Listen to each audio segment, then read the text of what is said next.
지금 이 순간에도 누군가 여러분 휴대폰을 들여다보고 있을지 모릅니다. 여러분 컴퓨터에 접속해서 은행 계좌를 훔쳐보고 있을 수도 있어요. 상상만 해도 끔찍하죠. 그런데 이게 상상이 아니라 현실입니다. 특히 중국 해커들이 지금 이 순간에도 우리를 노리고 있어요. 더 충격적인 건 이게 개인만의 문제가 아니라는 겁니다. 중국은 지난 20년간 국가 차원에서 해커 부대를 키워왔어요. 마치 군대를 양성하듯이 말이죠. 미국의 발전소, 상수도, 통신망까지 모두 그들의 표적이 됐습니다. 도대체 왜 이런 일이 벌어지는 걸까요? 오늘 그 충격적인 실체를 낱낱이 파헤쳐 보겠습니다. 세계적으로 해킹 실력을 겨루는 대회가 열립니다. 2007년부터 시작된 대회인데요.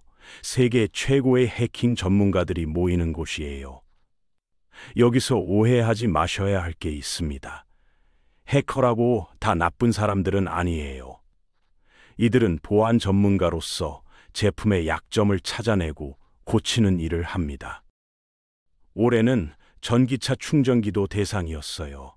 테슬라 충전기 같은 거죠.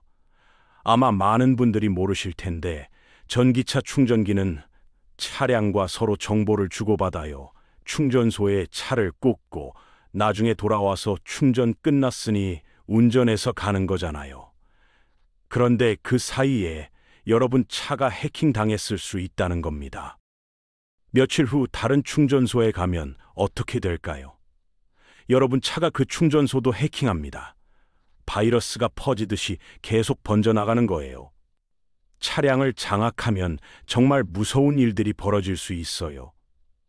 차의 핵심 기능을 망가뜨릴 수도 있고 최악의 경우 자율주행 시스템을 조종해서 사고를 일으킬 수도 있습니다. 이런 대회의 특징이 뭐냐면요. 해커들이 약점을 발견하면 바로 해당 기업에 알려준다는 겁니다. 그러면 기업들은 즉시 수정 작업에 들어가죠.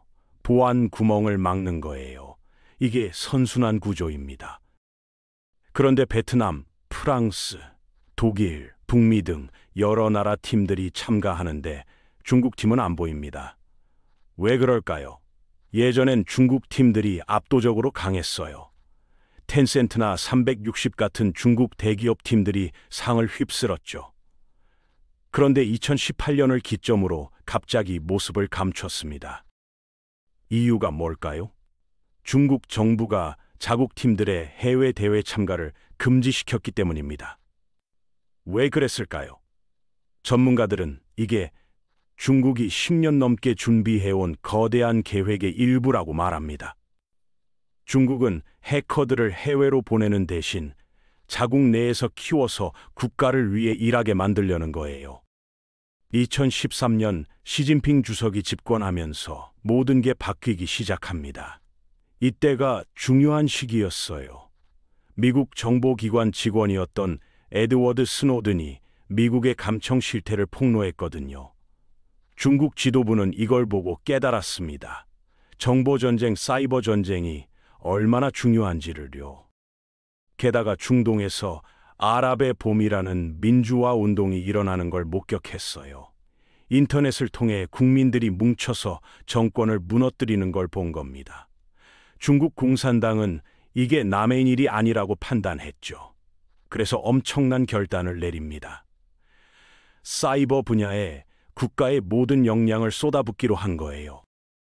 2015년부터 2017년까지 중국 정부는 대학 교육 과정을 완전히 뜯어고쳤습니다. 사이버 보안 전공을 대폭 강화한 거죠. 마치 우리나라가 과거에 이공계 인재를 집중 육성했던 것처럼 중국은 해커 인재를 국가 차원에서 키우기 시작했어요. 2018년부터는 정부가 직접 해킹 대회를 열기 시작했습니다. 그렇게 만들어진 게 텐프컵이라는 대회예요.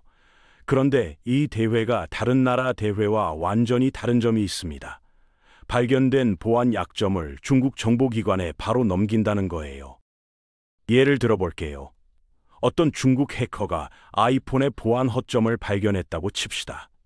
이 대회에서 그걸 시연하면 어떻게 될까요? 대회 주최 측이 그 정보를 중국 공안에 넘깁니다. 공안은 그걸 이용해서 자국민을 감시하는 데 쓰는 거죠. 특히 신장 위구르 지역 주민들을 감시하는 데 활용됐어요. 2021년에 실제로 그런 일이 있었다는 게 밝혀졌습니다. 우리로 치면 국정원이 해커 대회를 열어서 거기서 나온 기술을 국민 감시에 쓰는 것과 같은 겁니다. 상상만 해도 끔찍하죠. 그리고 마침내 2021년 세계를 놀라게 한 법이 나옵니다. 소프트웨어 취약점 관리 규정이라는 건데요. 내용이 정말 충격적이에요. 중국에서 사업하는 모든 기업들은 보안 약점을 발견하면 48시간 안에 무조건 정부에 보고해야 합니다. 이게 뭘 의미하냐면요. 중국 정부가 전 세계 어떤 프로그램에 어떤 허점이 있는지 거의 실시간으로 다 알 수 있다는 겁니다. 우리가 쓰는 휴대폰 앱이든 컴퓨터 프로그램이든 약점이 발견되면 중국 정부가 제일 먼저 알게 되는 거예요. 중국 정부는 이 법의 목적이 보안 정보가 새는 걸 막기 위한 거라고 주장합니다. 하지만 전문가들은 다르게 봅니다. 중국이 전 세계 디지털 시스템의 약점을 독점하려는 거라고 말하죠. 그럼 미국은 어떨까요? 미국도 보안 약점 정보를 수집하긴 합니다. CIA나 NSA 같은 정보기관들이 하죠. 하지만 중요한 차이가 있어요. 미국에서는 기업이나 연구자가 법적으로 정부에 알려줄 의무가 없습니다. 중국처럼 강제가 아니라는 거예요. 미국도 자기들이 발견한 약점을 공개하지 않고 다른 나라를 공격하는 데 씁니다. 중국과 크게 다를 게 없어 보이죠. 실제로 미국과 중국 해커들의 목표는 비슷해요. 정보를 장악하고 싶어 하고 유사시 사이버 공격에 대비하려고 합니다. 하지만 규모가 다릅니다. 중국의 해킹 프로그램은 전 세계 모든 주요 국가를 합친 것보다 큽니다. 이게 미국 정보 당국의 공식 발표예요. 우리나라도 이 싸움에서 자유로울 수 없습니다. 한국도 중국 해커들의 주요 표적 중 하나거든요. 중국에서 열리는 해킹 대회 규모가 어느 정도냐면요. 2004년 이후 129개가 넘는 대회가 열렸습니다. 대부분 시진핑 집권 이후에 만들어진 거예요. 그중 가장 큰 대회는 왕빙컵인데 참가자가 무려 3만 5천 명이나 됐습니다. 우리나라 중소도시 인구와 맞먹는 숫자죠. 이 대회들의 공통점이 뭐냐면요. 뛰어난 인재들이 드러나면 바로 정보기관이나 큰 기업들이 데려간다는 겁니다. 마치 스카우트 시스템처럼 작동하는 거예요. 실력 있는 해커들을 국가가 흡수해서 활용하는 구조입니다. 2024년 중국 해킹의 실체가 세상에 드러나는 사건이 터집니다. 아이순이라는 중국 사이버 보안 회사의 내부 문서가 인터넷에 유출된 거예요. 전문가들은 이 문서가 진짜라고 판단하고 있습니다. 그 내용이 정말 충격적이었어요. 문서를 보면 중국 정부가 작은 민간 회사들과 계약해서 해킹 일을 맡긴다는 게 드러났습니다. 아이순 직원들이 실제로 해킹 작전을 수행하는 장면도 나와요. 위챗이라는 중국판 카카오톡으로 대화하는 내용이 있는데요. 한 직원이 묻습니다. 이 시스템 뚫을 수 있어? 다른 직원이 답합니다. 80% 확률로 가능해. 안 되면 바로 빠질게. 그리고 몇 초 후 메일 서버 뚫었어. 이런 식으로 대화가 오가요. 마치 게임하듯이 남의 나라 시스템을 해킹하는 겁니다.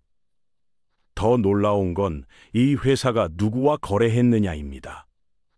중앙정부나 지방정부는 물론이고 작은 도시 경찰서까지 거래했어요.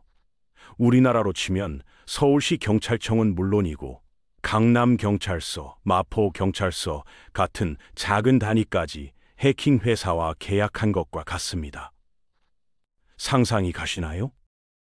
결국 미국 검찰이 아이순 직원들과 중국 정부 관계자들을 기소했습니다.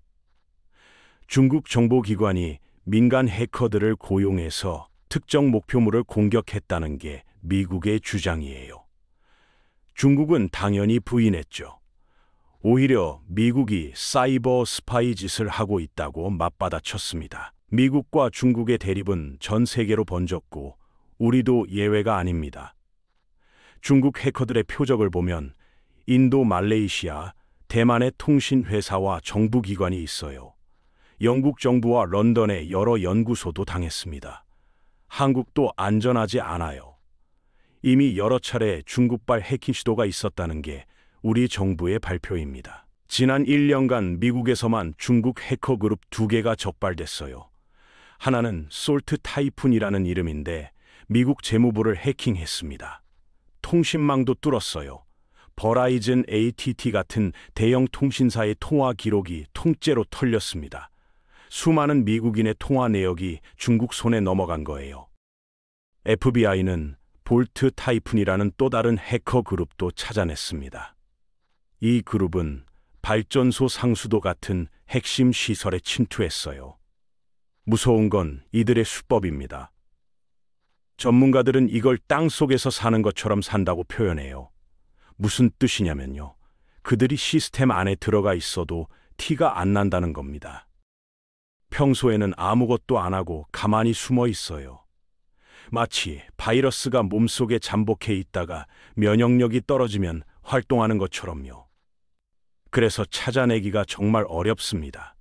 언제 어떻게 공격할지 아무도 모르는 거죠.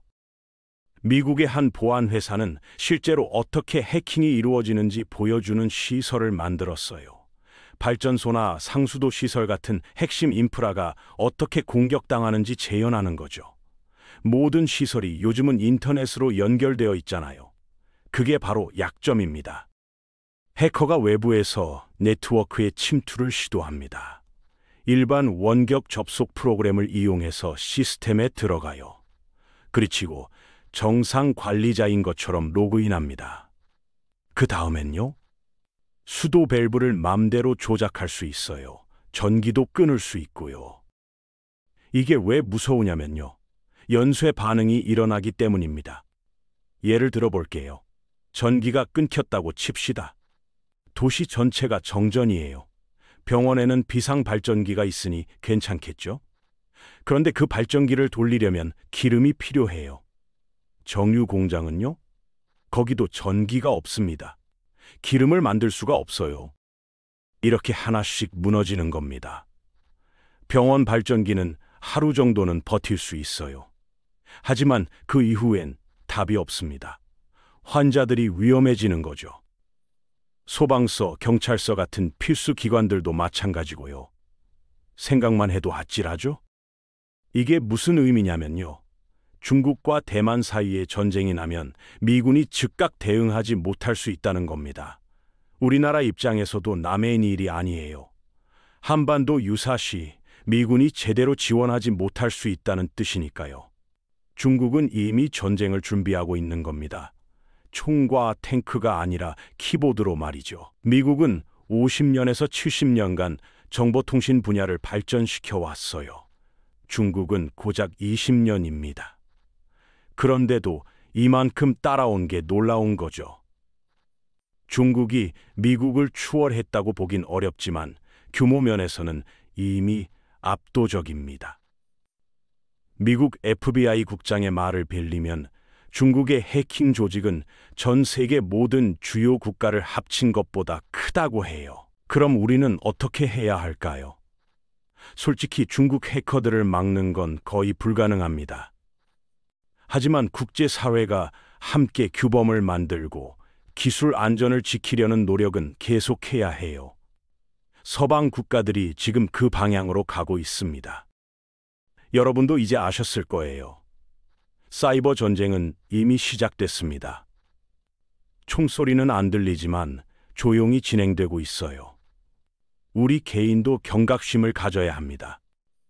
이상한 이메일은 열지 말고 의심스러운 링크는 클릭하지 마세요. 작은 실천이 여러분과 나라를 지키는 길입니다.